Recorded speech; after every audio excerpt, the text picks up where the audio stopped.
Present in our area, there are many unemployed youths are there, so we are doing certain education work related to the social development of the youth people, and also we are doing certain activities related to the social development of women empowerment. Education money is the main criteria, and that economic background of the people is the another criteria.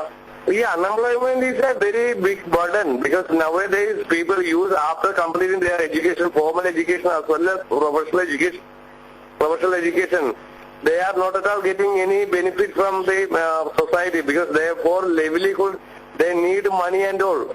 So health and water, drinking problem is there.